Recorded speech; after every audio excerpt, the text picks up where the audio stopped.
In this video, I'm going to be going over the 26 best tips and tricks you need to start winning more games in college football 26. Starting with number 1, take your underneath routes. They are really good in this year's game. So let me show you what I'm talking about. Whether they're in zone, whether they're in man, things like drag routes are always going to be a really nice go-to because zone drifts too far back and it leaves them wide open. Basically, what you want is you want some deeper routes that are going to pull those zones back, and then that way your drags can be underneath and you could catch them and get upfield for some easy yards. But don't worry, I'm going to tell you how to stop these later in the video, but most players will not adjust their defense to do this, so you should take advantage. Another good underneath route are going to be flat routes to your running back. You can pick up some easy yards underneath, get 4 to 5, and this helps move the chains. And with the way block shed is in this game, you just want to make sure that you're getting these quick passes off. You do not want to be holding the ball too long because that's where you give up sacks. Look at this replay, for example. Notice how the blocks were starting to shed almost instantly. If I didn't take my quick underneath route, this would have easily been a sack, or I would have been hit as I was throwing, and that could have led to an interception. And another good thing about underneath routes like drags, especially in a mesh concept right here where you have 2 of them going in opposite directions, is that these can be really good man beaters because they set up a natural pick, which helps these routes get open. So make sure you're using underneath routes like drags and halfback routes to move the ball. Number 2, make sure to manage your wear and tear. As wear and tear builds up throughout the game, your players will become injury prone and their ratings will also drop. So a few key things you could do to do this. For number 1, with your QB, try to take as least hits as possible. So if you're scrambling, you make sure to slide by pressing the X or square button. Also, try to get out of bounds with your running back when possible instead of taking those hits. And you can also manage your wear and tear in the middle of the game by pressing up on the D-pad before you snap the ball. It'll pull up a sub menu which will tell you your player's current ratings, if they have any wear and tear damage on a body part, and you could sub them in and out just like this to keep them rotated and keep them fresh. Number 3, how to utilize speed options. So in your playbook, you want to tab over to concept, you want to go down to option, and then you want to tab over to speed options. Pretty much every playbook should have at least one of these. Now, the great thing about speed options are they're an easy way to move the ball, and the average person just does not know how to stop them. But I will tell you how you could stop it in a little bit. Basically, all you want to do is just read how the defense is playing you. Typically, they're going to clamp down on the QB, so you're going to want to hold the LB or L1 button down, and it's going to do a strong pitch to your running back. This is going to be hard to stop if they're not manually going out there to defend the running back or if they're not using coaching adjustments to help stop it. So this is something I recommend mixing in to pick up easy yardage, especially in big situations where you need to pick up some key first downs. Now, in the event that they do defend the running back, you just want to keep it with the QB and pick up yards that way. Number 4, important settings you need to have turned on. So you can go to your game settings on the main menu.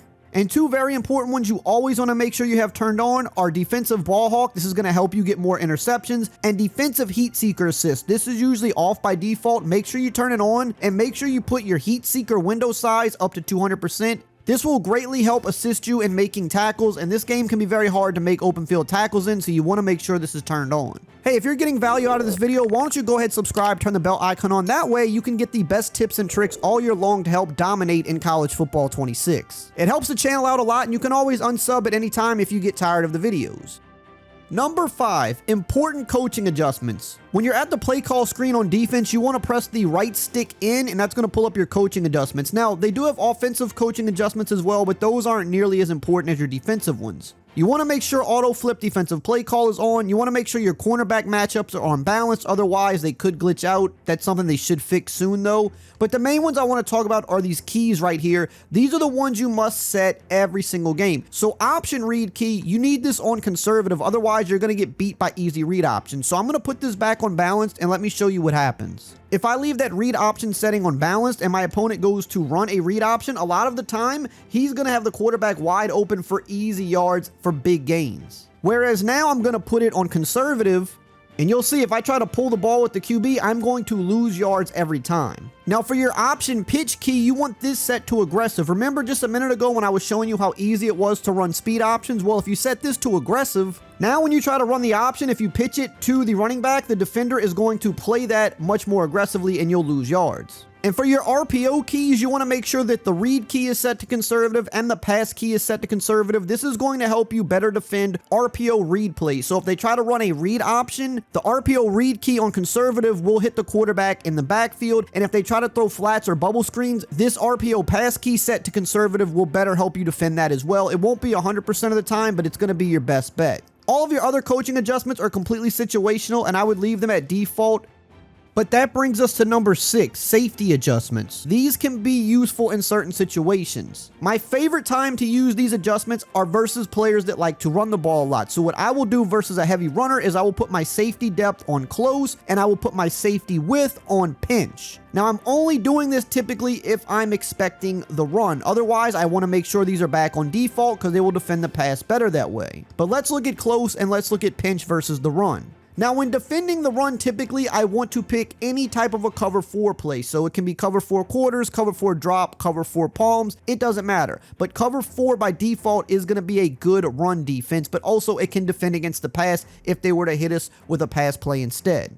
Now, the other key to remember here when you're coming out with this cover 4 is you want to shade your defense down every time, which is Y or triangle and then down on the right stick. But notice where my safeties are. Notice how they're lined up in tight and they're pretty close. If this was standard settings, they would kind of be further back like this, and that would just have them a lot further out of the play. But because we have them on the close and the tight or pinch, they're going to be in close like this, and that is going to help us greatly with defending the run because they are in run fits. That means they're going to get down there and take up blockers. But with them being closer in the box like this, it just really makes it hard for running lanes to open up. Hey, really quickly, I did want to mention that I do offer a membership where I post all of my ebooks and my highest level offensive and defensive strategies. I've got a ton of content up already, and you can get a free trial for a week at no cost to you. Link is in the pinned comment below. Number 7, understanding match coverage. This is something that most people do not know about, and then they get confused while their defense seems to be glitching out. So you'll notice when you scroll through your plays in your playbook, there are little tags on the bottom left corner. So right here, for example, we could see the cover 9 show 2. If we look in the bottom left corner, there's a little purple tag that says match. Now right here, we could see the middle play cover 3 cloud that says zone. So why this is important is because anytime something says match, even though it looks like a zone coverage, for example here, cover 4 quarters on the right or cover 3 match on the left, they both say match. That means even though this looks like zone, there are matching principles, which means those deep zones are going to match up and play man at some point during the play based on the formation and the routes. So you need to make sure if you want your players to play zone, you're not calling cover 3 match or cover 4 quarters, for example. Instead, you would want to call a cover 3 sky here on the left. See how that says zone? That means they're going to play zone and they're not going to move out of that assignment. Right here, we see cover 4 drop field. That is a zone cover 4, meaning they're going to stay in those zones. However, there are other ways you can make them play zone. So for example, if I call cover 4 quarters, there's something I could do on the field to take away the matching principle and have them just play zone. I can either shade my defense down, which is Y or triangle down on the right stick, which I like to do in a lot of my cover 4s and cover 3s anyway, because I think the hard flats are better than the cloud flats. Or I can shade them up if I don't want them playing aggressively underneath. I could go Y or triangle and then up on the right stick. Doing either of those things will cancel the matching principles, and that means everybody will play straight zone defense. And another very important note to consider with match coverage is if you're running a cover 3 blitz, like this play here in the middle, the overload 3 seam. It says blitz in the bottom left-hand corner there because it is a blitz, but do keep in mind, typically when you're running a zone blitz, the coverage behind the zone blitz, especially in cover 3s, are going to play match. So once again, if you want to cancel that, shade your defense down or up if you still want to run the blitz, but you want them playing standard cover 3 style coverage. Number 8, utilize Zig Routes. So this play right here in the bottom left corner, dig return, the B receiver here is on a zig route. These are very good because they typically beat man the majority of the time, and they do a good job at finding holes against zone. So this is a route you're going to want to be utilizing a lot in this game. Against zone, you're usually going to have windows like this where you can pick up 5 easy yards. And against man coverage, especially if you have a good receiver, these are going to do a really good job at beating the man defender, and you can catch them and run for big yards. But the good thing about this route is you can hot route it as well. So you can press Y or triangle, select the receiver icon, and then on the D-pad, you will see a zig option. Typically, I like to do this for an inside receiver because it usually creates the better spacing that way. So whether it's man or zone, a lot of times, this is going to be something you can quickly throw, and you should incorporate these on as many plays as possible. Number 9, how to stop corner routes. This can be a pain for a lot lot of people. Basically, you'll see bunch sets like this where people want to send a streak, a corner, and a flat, which is a good flood concept versus zone coverages. But if you don't make any adjustments, well, the corner is going to get open for big yards, and honestly, most of the time it should, because you're flooding the zone. Now, to stop this, what you want to do is you want to open your coaching adjustments on defense by clicking the right stick in. You want to go down to your zone drops. Now, remember I said these are situational. You're only going to turn these on in a situation like this where you're trying to stop something specific. So you've got a couple options here. You can set your zone drop flats to 25 yards, and then what you would want to do is call a Tampa 2 or a cover 2 style defense. So now you can see your light blue curl flats on the outside. Look how they are dropping far back. So now if I try to hit this same corner route, as you see, the DB is back there to make a play on the ball. Now, of course, this will leave your flat open, but you're giving up the deeper route in order to give up the shorter route. You'd rather give that up than to give up 20 plus yards. But if you want to mitigate that flat route, you can simply take this guy here on the outside and you can drop him into a curl flat. So you would press A or X and then go right on the left stick. That's going to put him in a curl flat, which will still allow you to get some yards in the flat, but you could see it's a lot less. So now you've taken away both options. Number 10, utilize running back routes. This is one of the best ways to move the ball. Now, a couple options here are putting your running back on a Texas route, which you do by pressing Y or triangle, select his icon, and then up on the D-pad. This is a great route because it beats man, but it also gets underneath zone. So if they're not playing aggressive with their zones, which most people don't, this is just an easy pitch and catch underneath for easy yards. And again, against man coverage, he is going to beat the man defender pretty much every time for easy yards. Another great option is the triple option route. This is going to be the best of both worlds too, because against most zones, what it's going to do is it's just going to spot up underneath like this, and the deep routes will pull the other zones back, and it's easy yards as a check down. But against a man defense, what it's going to do is it's going to release in or out, and that's going to also do a good job at beating man coverage. So you want to utilize these two running back routes to help you move the ball. Number 11, use custom route stems. There's a couple ways to use these that are very, very good. So number 1, we're going to go back to that streak corner flat concept that we just talked about when I showed you how to stop it. A better way to run this is to actually use route stemming. So you can stem your corner route down, which will help it get to a spot on the field quicker and make it a little bit harder to defend. So to do this, you press the Y or triangle button, you select the player's icon, which in our case is RB, and then the route stem, you have to hold down the LB or L1 button, and then you can move the left stick up or down to stem this route wherever you want. Now, what we want to do with the corners is stem them all the way down. This is going to make them break to the outside much quicker, and this really puts them in a spot on the field sometimes that can be tough to defend. Play around with stemming them down and find that sweet spot where you like it, because usually when you stem these corner routes shorter, it just makes them really, really hard to defend. Another great way to utilize this is with slot post routes. Now, the good thing about the corners and the post is that you can hot route both of these. So what you want to do is hot route them if they're not already in your play, and then again, you want to stem the post all the way down. And this is a really good concept here where if you're in a bunch set like this, for example, on your outside, you could have like a streak, and then you have a drag underneath, and then a stemmed post over top, and this creates a really good flood concept that can beat pretty much any zone in the game for big yards. But the stem down post also does a really good job at torching man coverage as well, so you want to utilize both of these in your offense.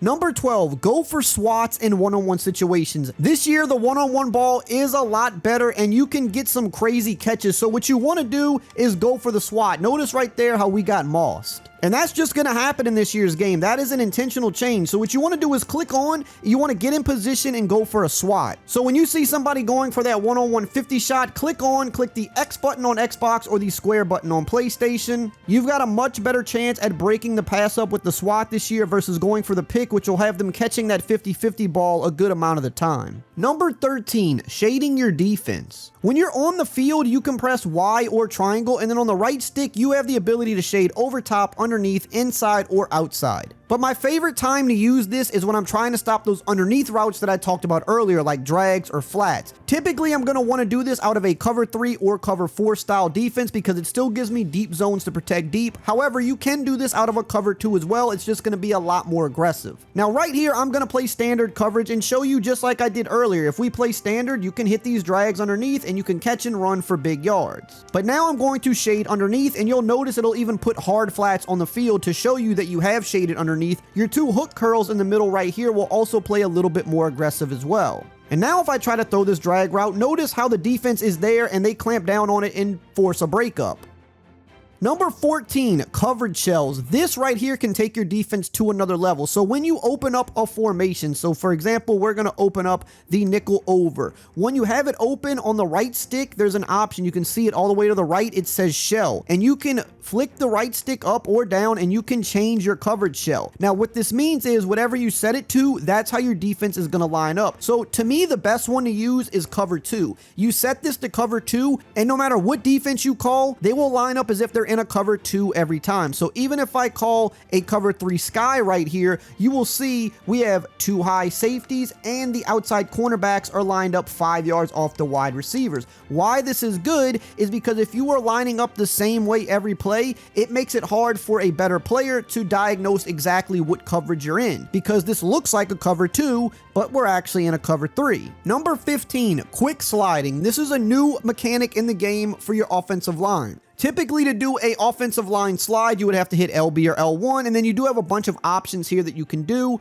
but this takes a little bit longer, and sometimes you need to make a quick adjustment at the last second. Well, if I want to slide right or left, I can do that quickly now with my quick slide. So for example, if I saw them just kind of loading up everything to this side right here, and I'm thinking, maybe they're rushing off that edge for some reason, I might want to slide my line to the right because clearly they're loading up heavier there. So I could do a half slide by just flicking the right analog stick to the right once, and you'll see now the line's in a half slide. If I want to do a full slide, I flick the right stick to the right twice really quickly. Now we're in a full slide. And again, if I want to go left, same way. Once to the left is a half slide, twice to the left is a full slide. So here I'm going to slide to the right, and I am going to just make sure that I pick up any pressure that's coming there, and now I can deliver a pass. Make sure to use this if you're going to be slide protecting, because it's much quicker to do it this way.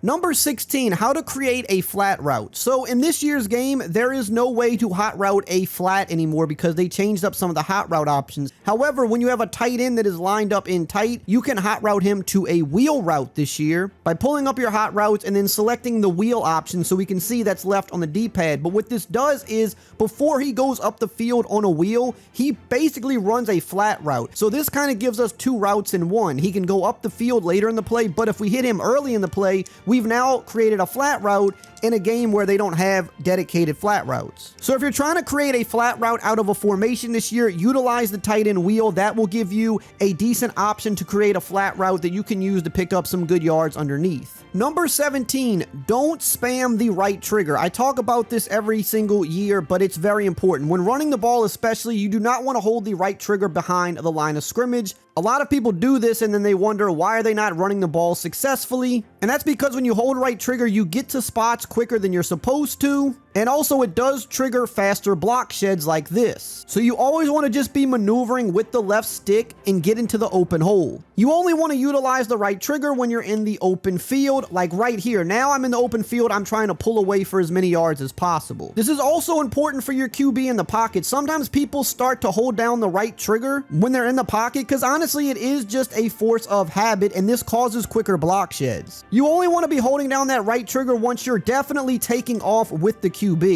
But when you're standing in the pocket, make sure your finger is off of that button. Otherwise, that's going to cause quicker block shedding as well. Number 18, D-line stunts. This is a new feature to this game and they're actually pretty useful. Typically, you're going to want to do it with a 4-down lineman set like this where you have the 4-down lineman rushing. So to pull up your stunts, you can press left on the D-pad, then press the RB or R1 button, and then you'll have a few different options here. Now, 2 that are really good are going to be the right text 2-man, which typically is on the second page, but it can be different depending on your team and formation. But look for right text 2-man. Go into practice mode with the team that you use and see where this is so you can learn how to set this up quicker. And what this does is it's going to loop the outside guy on the right. Now, it's not going to come in every time, but without protection, like from a running back or something, he's usually going to loop into the middle, and even if he doesn't come free, it's going to help block sheds happen quicker. Here's an example of what it looks like when it comes through clean, and this will happen a decent amount of the time. Another good stunt option is going to be the Texas 4-man. Again, go in your playbook in practice mode and figure out where it is so it's easy for you to get to. This is going to be more aggressive with both outside guys looping in. And again, sometimes they're just going to come free. This does work better in game than in practice mode, but also it's still going to rush them inside, which is going to make it hard for QBs to step up into the pocket, and it's going to be hard to run on this as well. As you can see, they're stunning to the inside, and just look at the block shed, how quick it happens. Even if they don't come free, they still help get other guys free.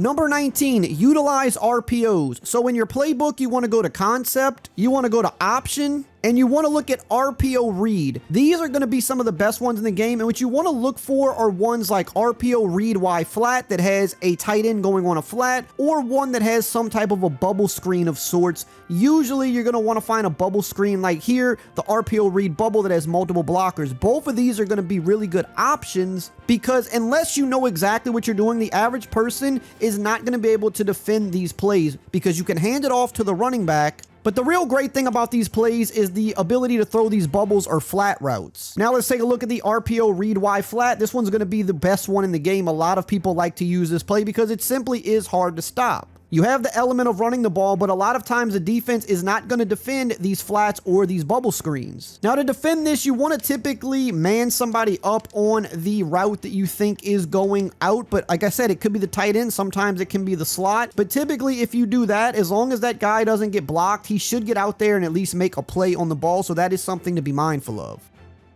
Number 20, how to score when you're close to the end zone. Now, of course, you can run the ball, you could use RPOs, use speed options. We've talked about all of those, but sometimes you need to pull out a pass. So a tried and true method is you want to do something like this. You want the outside receiver here, the X receiver, on some type of a curl, and then you do want to route stem him down, which we've talked about earlier. You want to route stem him down to where he's more of a hitch route. Then you want some type of a slant coming from the other side of the field. So right here, the tight end on a slant working with the X hitch. Now for this, I just block the running back or just get him out of the way. And against zone coverage, the majority of the time, what's going to happen is you're going to have a window to hit this slant just like this. So you want to be on the short side of the field, and that's going to do a good job the majority of the time beating zone defense close to the end zone for crucial touchdowns. Number 21, how to stop the QB sneak. The QB sneak can be annoying because it's almost guaranteed to get the yards you need on a 3rd and inches or a 3rd and 1. What you want to do is go to goal line. You want to go over to the goal line 5-3, and you want to select goal line man. This will probably work out of any of the plays, honestly, but I think goal line man is the best option. What you want to do is pinch your D line, which is left on the D-pad, down on the left stick, and then you want to also crash them down,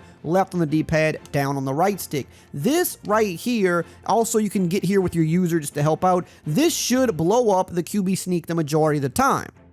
Number 22, manage your depth chart. So at the main menu, you want to go to rosters. You want to click on order depth chart. You can do this here and it'll stay set like this for when you jump into online games. Now, why this is crucial is because a lot of teams have guys that are lower on the depth chart that have a lot of speed and sometimes even have good abilities. So LSU, for example, they have a wide receiver with 98 speed. Now, in video games, speed is going to be one of your best attributes. It's not everything, but it does help a lot. So you may want to have him as one of your starting receivers because if a guy's that fast, you want to get him on the field. Now here with Alabama, there's a really good example. If you scroll down to the 4th receiver spot, you have a 95 speed guy that also has platinum shifty, one of the best abilities in the game. This means with the left stick, he is going to stop and cut on a dime and he is going to be hard to tackle. Pair that with 95 speed, you definitely want him starting over Isaiah Horton. Yes, I realize that he's 8 overall better, but 95 speed plus platinum shifty is so much better than 89 speed and the abilities he has. You want this guy on your field.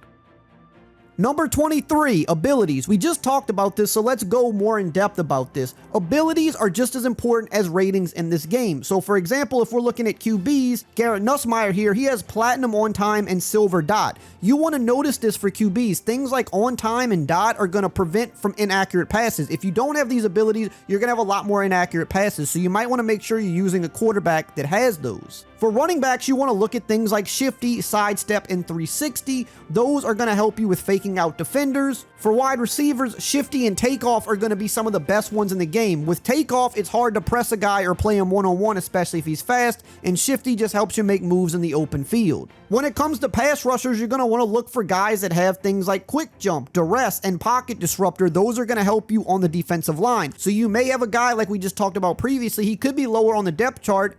He might be worse overall than the starter, but he might have quick jump, which means he'll actually rush the passer maybe a little bit better than that starter will. When you're looking at cornerbacks, things like jammer and blanket coverage are going to make them lock down in man. That's why LSU is so good with man coverage, because they have two guys that have blanket coverage and jammer.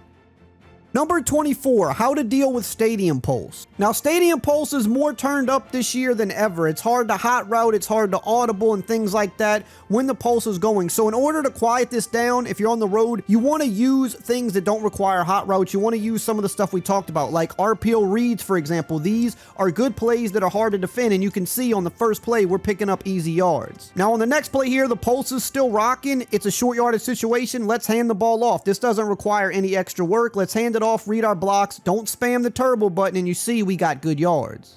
It's LSU, so the pulse is still rocking. Some stadiums are not going to be as hard to deal with, but LSU is the number one in the game, so it's going to be tough. Now we're going speed option. So basically, we're running plays that give us a chance to pick up easy yards, but we don't have to make any adjustments. Remember, we talked about underneath routes, drags. We're doing things right now that doesn't require us to change our play too much, because simply right now we're not going to be able to do it. We can usually get one hot route off if you do it over and over, so you want to break the huddle quick, and you can usually get one hot route off. But at the beginning of the game, especially when it's rocking, you need to just control the game and do these simple things that can help you pick up yards without having the hot route. So again, here we're in a short yardage situation. We're going inside zone. I'm not looking to get too complicated or extra on offense until I have quieted down that Stadium Pulse. And the more yards you pick up, the more you'll eventually quiet them down. Again, this is LSU, so it's going to be a little harder.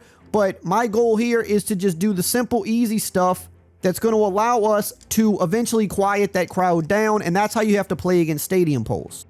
Number 25, how to better roll out with your QB. Now in this game, you can just kind of take off a lot of times if they're not doing anything extra, but if you want to really help your QB rolling out, what you want to do first is slide your offensive line to the side that you want to roll to. So if you're a righty QB, typically you're going to roll right. So we can do the quick slide, which I talked about earlier, which is flicking our right stick to the right twice. Now we have a full slide. And to make this better, what we want to do is also double team the outermost edge rusher. So we do this by pressing LB or L1, going down on the right stick, and then we're going to move this little icon over here. You can see we can move it with our D-pad or our left stick. We're going to put it on the outermost guy that can be rushing, which is this guy on the line. Now, if they happen to be in a blitz or something, that's a different story, but typically this is going to be the guy you have to worry about. And what this does is they slide over, they double team him, and this allows you to easily roll out and break containment. Number 26, how to stop QB rollouts. I know that was the next question. Don't worry, I got you covered. The simple thing to do in this game is you're going to want to put somebody on a QB spy, whether that be a fast linebacker or somebody on the D-line. I'm just going to put this linebacker here. We're going to leave the running back uncovered for this example, but that's okay. So you get on the player you want to put into the spy, you press the A button on Xbox or the X button on PlayStation, and then you're going to go right on the left stick. Now, this guy is going to follow the QB. You definitely want a guy that's got some decent speed here, especially if you're going up against a really fast QB. So now I'm going to do the same thing, the same method we just did to help us better roll out, and what you're going to notice is that spy is going to follow us, and you can see we are not able to outrun anybody because the spy was there the whole time. Now that you know about the best tips and tricks in the game, you're halfway there. Now you need to know how to play really good defense, and you can get all the information on that from this video right here on the screen.